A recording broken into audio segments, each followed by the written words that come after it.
Hello and welcome to the Business Buying Brit podcast, episode 1. If you are looking to build wealth through buying and operating small businesses, this is the place for you. We'll be telling the stories of the men and women who have gone before you, how they've done it, hearing what has gone well, and importantly, what has gone not quite so well. Ultimately, our goal is to learn from their wisdom so that your journey to buying that first business successfully can be accelerated. Without much further ado, I'd like to introduce today's guest, Mr. Jordan Evans. Jordan is the owner of Language Network, which is doing a roll-up in the language services space, and the owner of Hire Globo. And we will get more into his story today. Jordan, thank you so much for being here today. Yeah, excited to start the day with this conversation, James. Yeah, thank you. Thank you. So I guess in order to start here and a good starting point, what I'd really like to do is go back in time a little for you. And I know you didn't start by buying businesses. Could you rewind a little for me? Tell me a little bit about your backstory and what led you to the point of knowing that you didn't want to follow a conventional career path and you wanted to be a business owner. There's a lot of directions you could take that question, but I'll try and keep it to the highlights of the traditional story of growing up and doing door-to-door sales of cookies to neighbors or selling donuts on the street corner with my sister on a Saturday morning to people going to yard sales. So I think it goes back to being a kid and seeing my parents actually have business and working that together and have that modeled for me. So I'm very fortunate to have had that early exposure to it. And I think that cemented in my mind that I didn't want to work for somebody else for the rest of my life. But fast forward, leaving college, you're wondering what you're going to do and embark into the world, and you got to pay your bills. And the quickest way to do that is to start working for somebody else, reluctantly working for somebody else. So I jumped into the W-2 world while doing some moonlighting marketing consulting after college. And here we were, college students selling marketing consulting to large tech firms and actually picking up some gigs. So that was kind of the first official grown-up taste of doing something with a couple of buddies of mine from college.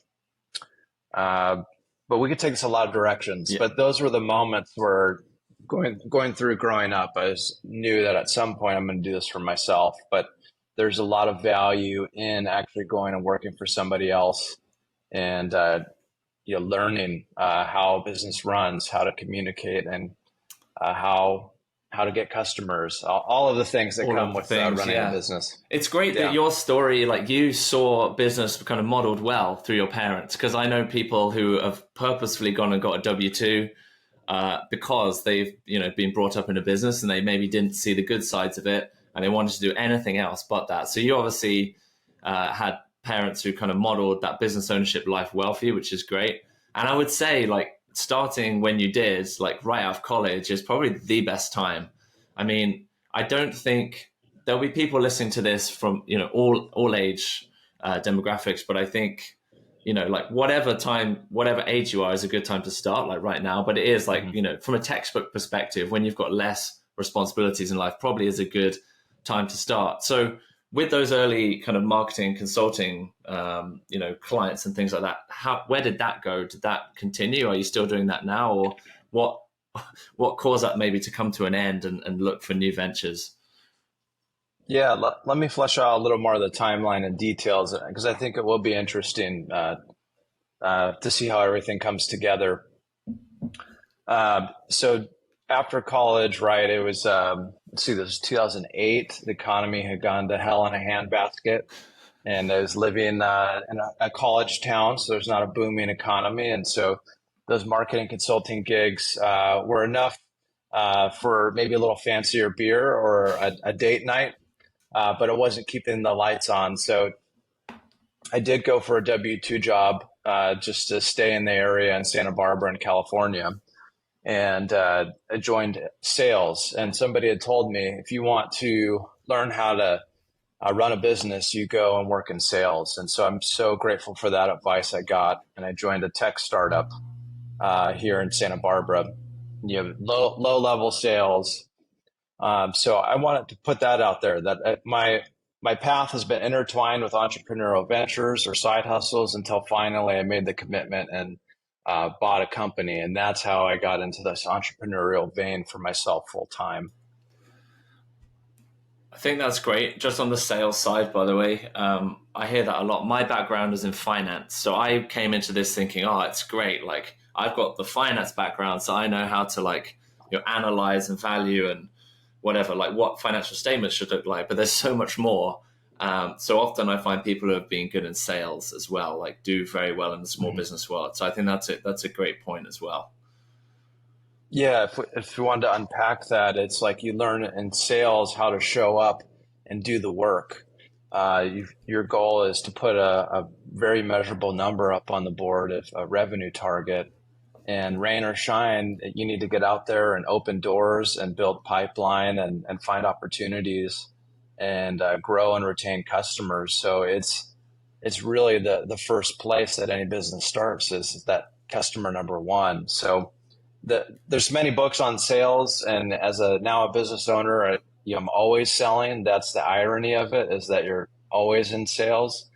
And now it's just pivoted to, you're persuading all sorts of other stakeholders and partners. But I can't stress enough, if you are going the W-2 route, i.e. I'm going to be employee, if you can get on the front side of the house of sales and marketing, that's a great way to go and get ready for the day that you will leave and do your own thing. And if I could just add a little bit on my career story, is I stayed in the software startups because that was the thing to do on the West Coast, and stayed in sales. And I progressed all the way up to an executive VP of sales and marketing.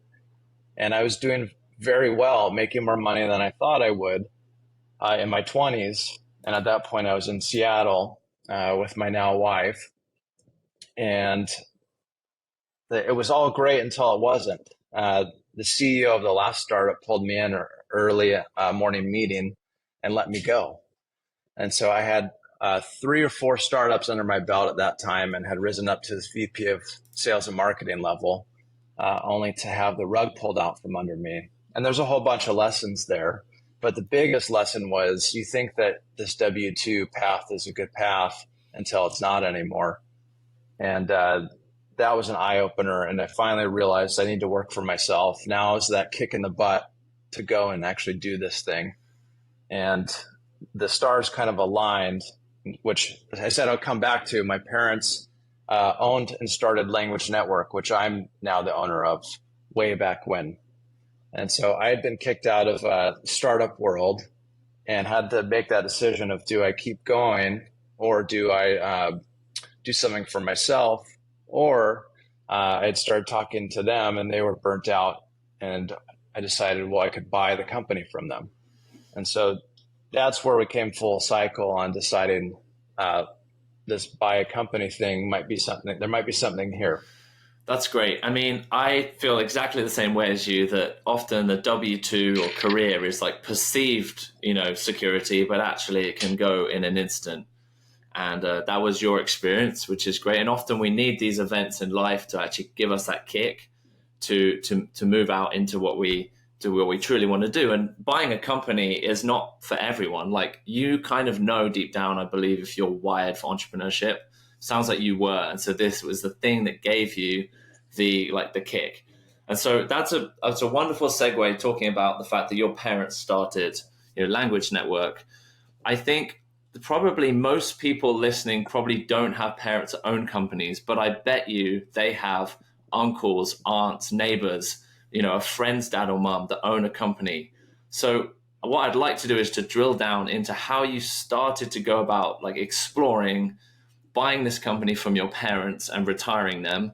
Like, how did you even approach that idea? Did you come up with it, or did your parents come up with it? Yeah, great question. And I feel really fortunate that it solved a lot of questions that you need to answer for yourself if you're looking at acquiring a business. What industry, what strengths do I bring to the table? where do I think I could make the thing better if I own it? So a lot of those were pre-selected by having, a family member that has a company. And it was something that I was very excited about, language services. But those couple of months after being let go, I was in every book and every podcast, going to Rich Dad, Poor Dad conferences, just where am I going to take my life in this next chapter? And I want to do my own thing. And after a few conversations with my parents, just seeing how burnt out they were, I thought I need to help them. Plus, this will help me. And I could buy the company from them and help them retire, and then allow me to grow the thing and do what I need to do professionally. So I did an arm's length transaction with them, meaning I purchased it just like somebody off the street would. But the key differences are there's a lot of trust and there's relationship, which allowed us to do this deal. And it took a long time. It's like, how do you buy a business? At that point, it was 2016, and maybe there were a couple of books, and I was talking to CPAs and attorneys and trying to piece together, how do we do this thing? And so I think that's changed now. There's a lot of resources out there, and buying a business is becoming a little more mainstream or an exciting topic. But back then it was quite daunting. Yeah, for sure. So given that backdrop, did you end up speaking to a CPA to do kind of financial diligence on your own, parents' company and a lawyer? Like, how did you actually go about deciding how to audit the company that you're buying? Yeah, good question, James. I mean, that's a huge part of it. I say when you're buying a business, especially we're talking about micro business, right? We're not talking about private equity buying a business. We're talking about Main Street primarily, sub $1 million, $2 million size deals. And you really need to feel comfortable about the operation. So fortunately, I had full access to all the financials.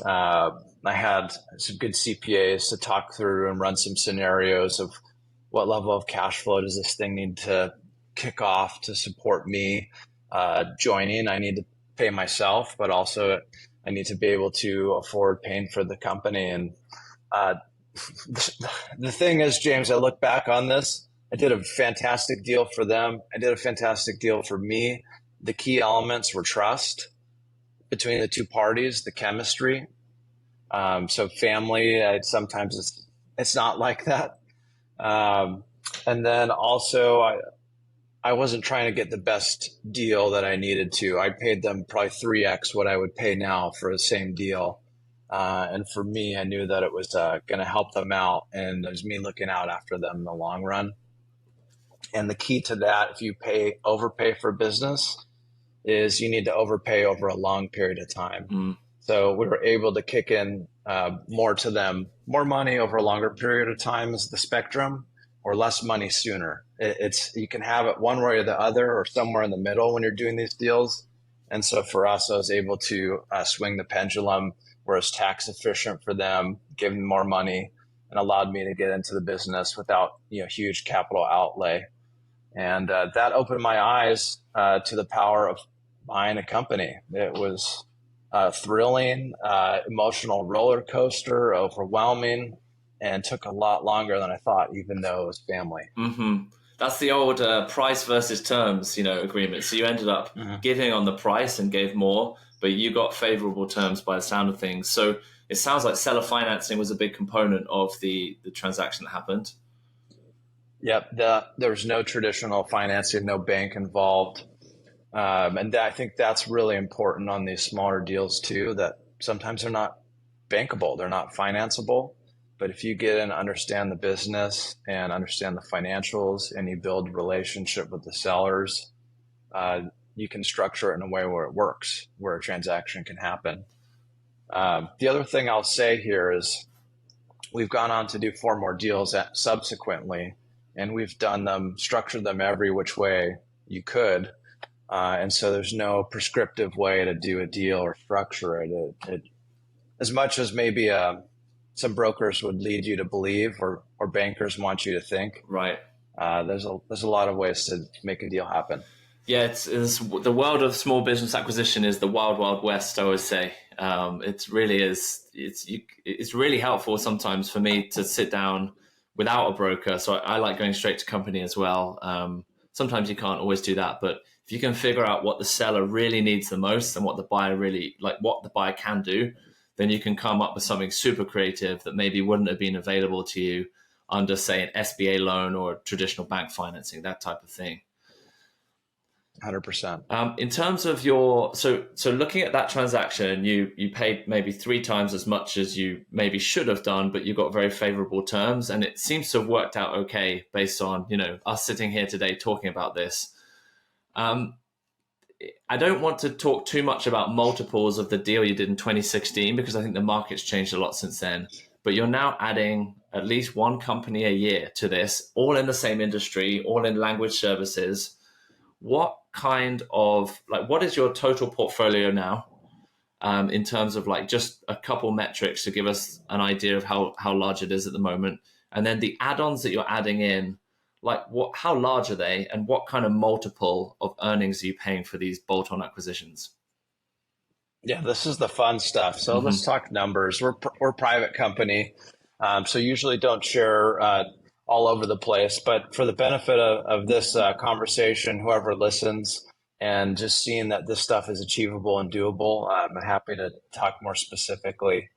So starting out, Language Network was 4 people and 700,000 in revenue, micro business, and I'm lucky. I'm fortunate. I worked really hard to get the business to where it is today. And I think if anyone thinks they're buying a business and not going to roll up their sleeves and get in there, especially in the early days, is deluding themselves. These aren't animals that run on their own. It needs somebody to drive and manage the business. So looking back, I wouldn't do the same deal. Just when I look at the numbers, I think it was a lot of ignorance too at that time of paying 3x what the business is worth.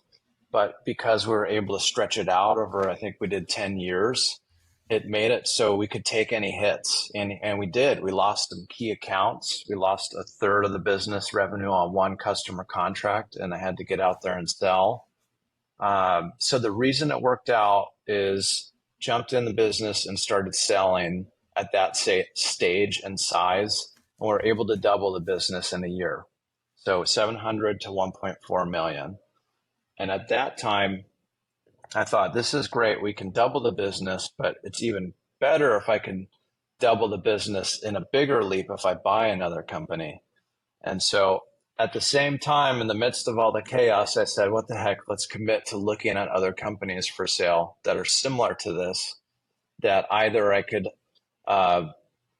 tuck in or have an expansion and just run them in a different market, and then do the same thing I'm doing, which is increasing the rates, implementing technology to lower operational costs, and then just selling more throughput.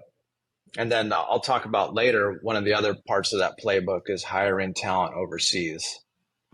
So yeah, sell more, improve margin, lower cost, streamline things. And now these businesses are able to cash flow a lot more strong. So you asked more specific, so let's get into that. So 700K in revenue, 4 people. This year we're 10 million and 42 people. And we've been able to do that with these, I'd call them micro acquisitions, where we're adding 1 to 2.5 million of revenue at a time. And at that multiple in a service business, or at that size in a service business, you're looking at maybe 2 to 4 times multiples. And I just like to say this when I'm talking to people, I'm typically buying at 3x. And that's an adjusted EBITDA or an SDE number, where you reasonably look at what's the EBITDA and what's the owner making. Are there some reasonable add backs in there? Some people try and throw a bunch of stuff in there to pump that number up, but in a reasonable number that I feel like is acceptable for business expenses to get to that number. And I say 3x, it could go up to 4x if this is a superb business There's no customer concentration. It's got really good people. It's got really good operations. So that's how we get over there. We get down to 2x if there's customer concentration. There's lower cash flow. There might be some contracts that are at risk. There might be more dependency on the owner. So that's how the pendulum swings on that 2 to 4x. And I'm just giving you what in my industry and what I would say is pretty standard across service businesses where there's not a lot of tangible assets. It's just people and time providing a service. I think you've hit on some great points. One thing I want to be specific about is you said, 2 to 4x, and that is of seller's discretionary earnings, SDE. That's the number you look at. Okay. And then when you look at what SDE is, if someone presents SDE to you, you challenge it just to make sure they're not adding things back that they just, that are just fake or maybe like in a gray area just to get a higher SDE number. 100%. Coming up to that number is a handshake. Somebody can't just put it in front of you and say, this is how it is. And the other component is, well, what period of time do you calculate SDE over? Is it, the owners had the best 12 months of their life and we're going to use that number, had this freak year and we're going to pay this crazy multiple on that?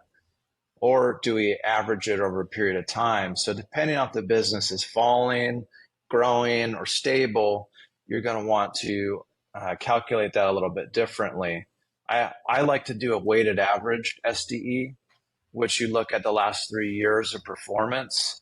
And if you're buying a business, I would recommend something that's relatively flat or stable or growing just a little bit.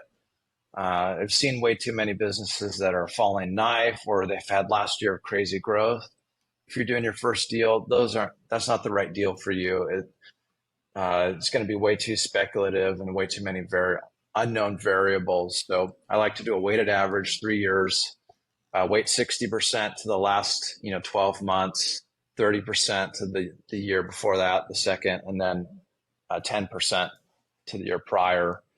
And that's how I get to my SDE number. And then I do my box of 2 to 4x. Mm-hmm. Where does this fit for me? And that's where the conversation needs to happen. And no surprise, James, like every broker and seller is like, oh, this is a 4x multiple. And the SD, is this much more. So that's a really real point of contention to navigate when buying a business, is trying to get to a deal zone or reasonable valuation. Yeah, I think I really like that 60, 30, 10. I think that's sensible. You do want to give more weight to the most recent year. That's fair, seems reasonable. But then you also want to take into account the history of the business. Do you look for, what kind of history do you look for? So I know in, some of the spaces that I buy in, which is more like home services, things like that, I'm interested in like at least a 10-year look back of how long the business been around, but software may be different because it's changing all the time. Like, how far do you look back? Like, what is in your buy box in terms of your criteria for add-on companies you look for? James, has changed as I've done more of these. It's not that we're getting more fast and loose. It's just, I think with experience, we start getting an edge of knowing an industry and what to look for. And so we're able to funnel out some of the noise. So 10 years would be, ancient history. So I've never gone back that far. Maybe 5 years is the most I've looked back. If you see something fishy, then keep digging, right? Until, you get scared off, you find something. But 3 years tends to be a pretty good indicator, 3 to 5 years look back. Yeah, I should clarify. I don't look back and base a calculation of what I'm going to pay for the business based on 10 years ago, but I like to see that history, right? Because I want to know, how the business did through COVID, but also the 08, 09, crash. Like, I want to see how resilient the business has been over a period of time. I can just 100%. See software being maybe a little different because it's changing all the time.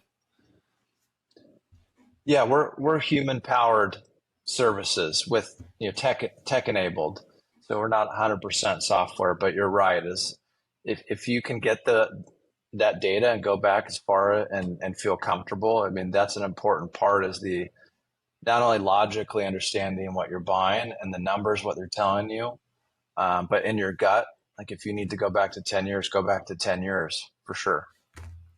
And because you've got a track record now buying these companies, do you have a number of brokers that are maybe specialists in your space to bring you deals, or do you still source these yourself, these companies? Yeah, it's like anything in life. We're talking about everything is sales, and as you go, so it's building broker relationships, and once you've done one deal, it gives you a lot of credibility. I think that's across the board, whether you're doing real estate and multifamily or just a broker wants to get paid. And if they see money signs over your head, i.e., this guy does what he says he's going to do, he's done deals before, he's got access to capital, you're going to get more deal flow. So that's been a huge avenue, and I actually love that avenue more than uh, doing custom or proprietary relationship, uh, because the broker does serve a purpose. There are a lot of bad brokers out there, but he can be good cop, bad cop, and his job is to get a deal done. He wants to get paid. Or it could be a she. I'm sorry, I should be politically correct here. He or she wants to get a deal done, and they they are finding people that are more ready to sell. Generally, a seller that's already working with a broker has gone through all the emotional cycle of considering exiting and selling, and because there's a lot of time and energy that goes into that. Versus if I approach somebody directly and ask them if they want to sell, I'm the guy that's got to emotionally get them there and explain, what this could look like. So I do all of the methods. I go to trade shows. I approach people directly. Now people know that I'm a buyer, so I have the benefit of reputation. So people might come to me before they go to a broker. Uh, and yeah, it just takes time. I've done the mailers, I've done emails. I've approached people cold at a trade show where I knew that that was the industry. I want to be there. There's going to be my target audience. Hmm. I like that. I mean, it's you've done a bit of everything, but if you think back to your first deal, like you wouldn't have been able to structure it the way you did if you'd gone through a broker. So I often see that kind of evolution that maybe the first deal's a bit scrappy and it's hard to do that first deal. But often I see people, if you can just get that first deal done, then as you say, like gives you so much more credibility. So I often advise people, like if you can just take whatever you need in order to get that first deal done. So if it means just taking 10, 20, 25% in a deal, just so you've bought a business and then you have some experience. Like if you can't get started any other way, then I would do that, time and time again to get some experience. And then just don't put the pressure on yourself to like leap into like from where I am now to financial freedom in one bite of the apple. Yes, it can happen. For sure it can happen. I've seen countless examples of that happening. However, like that can just happen organically. So just try and get that experience. And then it's funny as you say, like now you like brokers and you've got a track record and people bring stuff to you. But I think it's good to be open on the front end, just to kind of be a bit scrappy to do what you need to do to get that first deal done. Yeah, absolutely. And you'll find there's a lot more deals that are not bankable, especially if you're going the non-broker route. That by non-bankable, I mean they don't have the cash flow to demonstrate for the last 3 years that our bank feels comfortable that you can borrow and take debt out, and the company is going to be a sure bet to cover the debt payments and meet all its obligations. There's a lot more businesses out there that are maybe the owner's using it as a lifestyle business, and there might be some more cash flow there, but it just doesn't show on paper for the last 3 years on their tax Mm-hmm. returns. So those are great situations to figure out a seller finance route. Um, and I will also add, James, just the second deal we did was maybe 14 months later after I acquired Language Network. And it was a wonderful woman in Washington State selling her company out for 30 years. And that one was, I think, in a lot of ways more overwhelming than even doing my first deal with, even though I knew my parents were the sellers. And we explored two different methods. One was a seller seller note and very low down. And the reason she was considering that, it was a 3-year payback. And I think maybe it was 5% down. So really low amount and really good terms. I think 5% seller finance on that 3-year payback.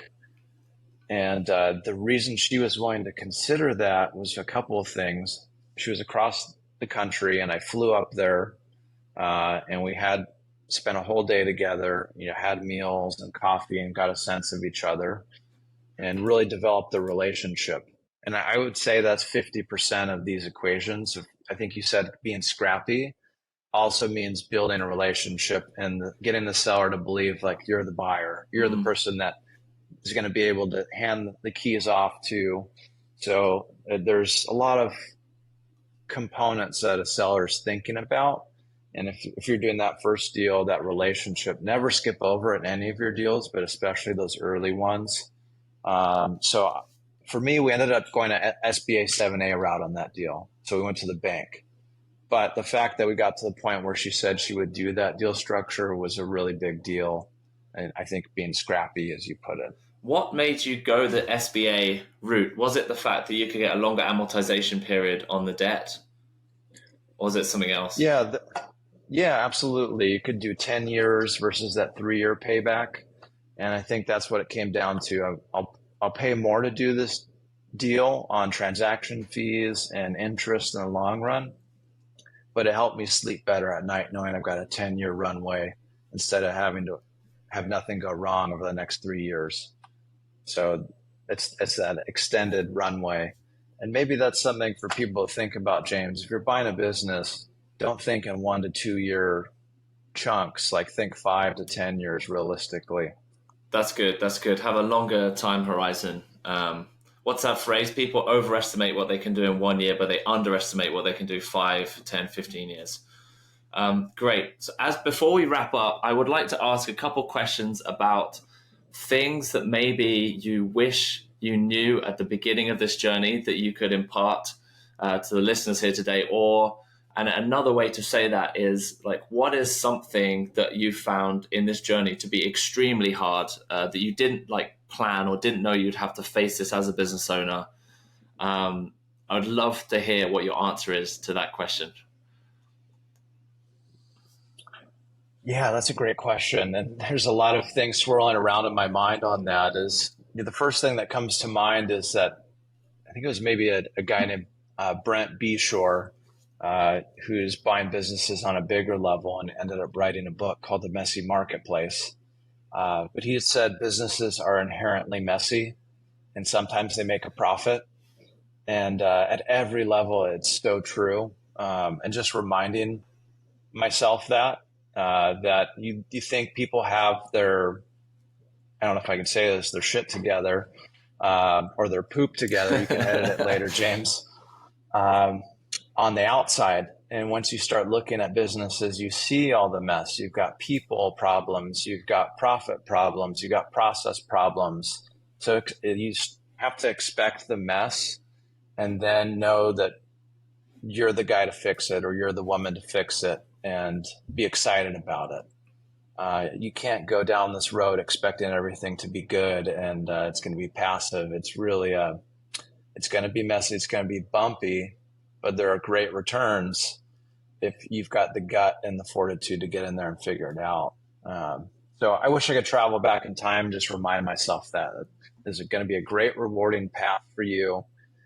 Keep trust in yourself, keep reading all the books. I went and got some mentors, some retired guys locally that had run businesses before and took them out for coffee. And so it's a team sport. And when you're the business owner, it's lonely. So find other people that can coach you to really navigate the mess as well. I love that. Find community, get mentors. What I heard there was kind of learning to be at peace with the storm or the messiness, as you said, like this operating underneath you, which will be there in some aspects all the time as a small business owner. I love that. I think that's great advice and great wisdom to pass on there. Jordan, before we wrap up, I would love to give the listeners some information on where they could find out about Language Network and also your other company, Hire Globo, which we haven't really talked about yet, but I know that's been a spin-off for you or a new venture. So where can people find you online? Yeah, absolutely. If you want to go professional route, you can find me on LinkedIn, just under my name, Jordan Evans. I'm also on X, or what was formerly known as Twitter, at Jordan P. Evans. And that one's fun for just business buying and quick banter. Or if you want to find me, languagenetworkusa.com or hireglobo.com are the two entities that I operate and run. Awesome. Well, thank you very much for your time, Jordan. Thank you for being the first guest on the Business Buying Brit podcast. And to all the listeners out there, catch you on the next episode. Thanks, James.